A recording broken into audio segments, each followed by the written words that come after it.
Hey y'all, just a quick update on the Cub Cadet Challenger. I've had it several months now, and I thought maybe I'd do a short video on what I think about it so far. Actually, my opinion hasn't really changed much.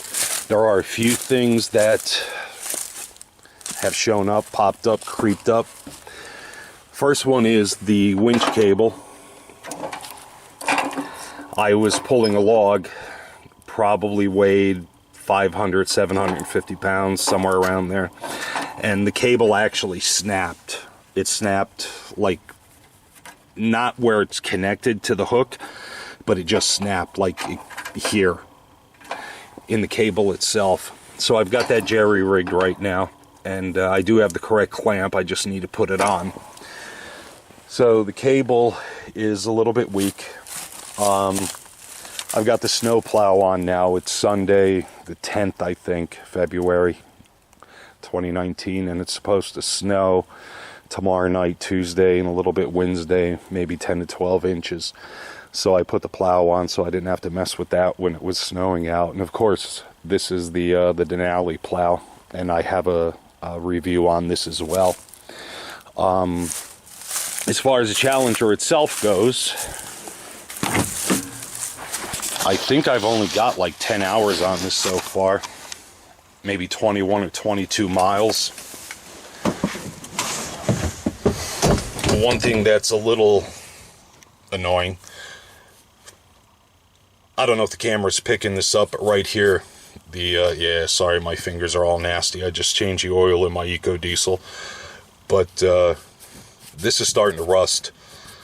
So I'm going to clean it up with a little WD-40. And if that doesn't cure it, I'm going to cry to the dealer and get a new steering wheel. So let's see.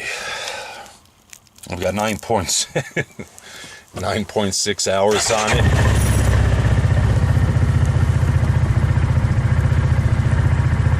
.21 miles, 21.6 miles. Oh, you know what I forgot to mention in my other videos is this has a shift interlock. So you see, I can't get it out of park unless I step on the brake. Step on the brake, it comes right out, goes right into reverse. Push the button into neutral, high. Push the button, it goes into low. Again, if you're not stepping on the brake, you can get it into neutral, but it won't go into park or reverse. So you have to step on the brake to get that to happen. And I did notice that you have to step on the brake on my particular machine anyway pretty hard to get it to disengage the interlock.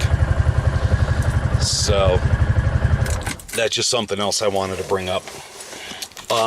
Fuel economy is actually pretty good. I'm surprised. I just filled the tank today for the first time since I bought it.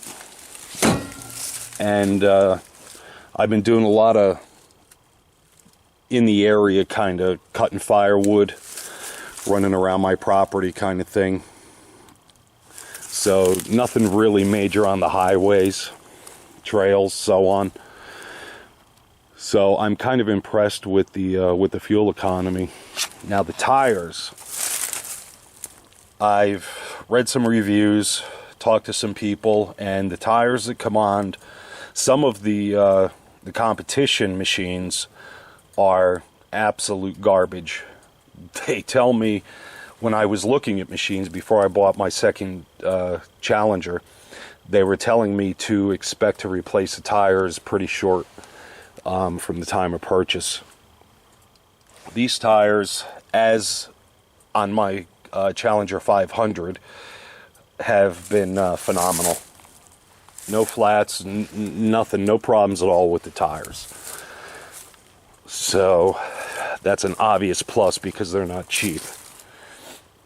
There was something else I wanted to tell you guys. I don't remember what it was. It's a great review, huh? So anyway, yeah, I've been using this a lot for firewood, primarily for firewood and snow plowing. I've plowed snow twice with it. and the four-wheel drive and the differential locks work awesome. No problems. You can kind of see my driveway goes uphill here, and then it goes to a landing about 200 feet up, and then it goes back uphill again for probably another 300 feet, and I can plow uphill, downhill with no issues. So that's a huge plus. Oh, I know what it was. The plexiglass or whatever this windshield is pretty soft. So I recommend taking care, if you've got one of these, when you're cleaning snow or wiping dirt or whatever off it, to do it with something very mild, plain water, soap, and a super soft cloth or whatever to minimize the scratches. It's freezing cold out here, so I apologize for that. I know I'm shaking a little bit, and it's probably 17 or 18 degrees Fahrenheit right now. But anyway, I just want to say that so far, with the hours and miles I have on the Cub and what I've done with it, would I buy another one? You bet you. With the accessories, the doors, the rims, the tires, the winch, the windshield, turn signals, brake lights, four ways, and so on. It's really a tough deal to beat. As a matter of fact, I got a buddy who's got, it's not even 2 years old yet, he's got a Razor, and he just blew the reverse chain in it. And he doesn't do a lot of off-roading. He kind of does what I do. He plows snow, hauls firewood, and uses it on the farm. So I looked that up for him. He's not very mechanically inclined, as to where I've been working on vehicles a long time. And it turns out that reverse chain apparently is a real problem with the Razors. I mean, you spend a lot of money on that machine, and to have that happen to you with low hours on it is pretty disheartening. So, like I said, compared to the 750 Challenger and the 500 Challenger that I had, I really don't have a lot of complaints. I hope this video is enlightening and helps somebody out, and I'll talk to you soon. You guys have a great night. Take care.